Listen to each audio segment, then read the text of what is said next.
তাহলে আমি বেশি খুশি হই। তার কারণ আমি যে সার্ভিসটাতে রয়েছি সেটা মানুষের সেবার জন্য, এবং এই সেবাটা যদি সত্যি দিতে হয় তাহলে বাড়ির মেয়ে হতে হয়। তাই আমি সবসময় এই সার্ভিসটা জয়েন করেছি আমার মানুষজনের সেবার জন্য, তাই তাদের বাড়ির মেয়ে হয়েই থাকতে চাই। আর খুব সুন্দর একটি সাংস্কৃতিক অনুষ্ঠান চলছিল। তা সত্যি আমাদের অন্য যে কাজকর্ম আছে তার মধ্যে একটা খুব রিফ্রেশিং এবং খুব সুন্দর ব্যাপার। এবং আমি তো নিজে ক্রিয়েটিভ নই এত, তাই এই ক্রিয়েটিভিটি এবং এই ক্রিয়েটিভ জগতের মানুষদের দেখলে তাদের সবসময় সম্মান করতে ইচ্ছে করে। আজকে সত্যি খুব ভালো লাগছে যে এতজন রয়েছে আর এরা এতটা ক্রিয়েটিভ, এতটা ভাবনা চিন্তা আছে এরা মানুষের জন্য, তাদের একটু ভালো থাকার জন্য। আসলে এই হেক্টিক লাইফ থেকে এই ভালো থাকার জন্য ওরা যে জিনিসটা দেয় আমার মনে হয় সেটাও একটা অনেক বড় সেবা। তাই ওদের সবাইকে আমার অভিনন্দন। আর সবাই খুব ভালো থাকবেন। আসলে মানুষ হচ্ছে শান্তিপ্রিয় প্রাণী, কোনোদিনই চায় না যে অশান্তি হোক, ঝামেলা হোক। এই যে আমার নামটা খুব ভালো লেগেছে, সংযোগ সম্প্রীতি।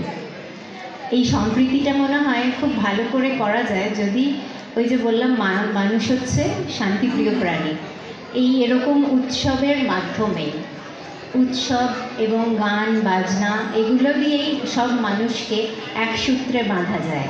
আর সব উৎসবে যদি সব মানুষ জাত, রং এবং ধর্ম বাদ দিয়ে একসাথে সেলিব্রেট করে আমার মনে হয় তাহলে সম্প্রীতিটা বাড়বে এবং আমরা সবাই খুব ভালো করে এবং শান্তিতে থাকতে পারবো। সবাই খুব। আপনারা জানেন কালিকা প্রসাদ যেই সময় জি বাংলায় যুক্ত ছিলেন তারও অনেক আগের থেকে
পাম্পটা থামলে বুঝলুম পাম্পটা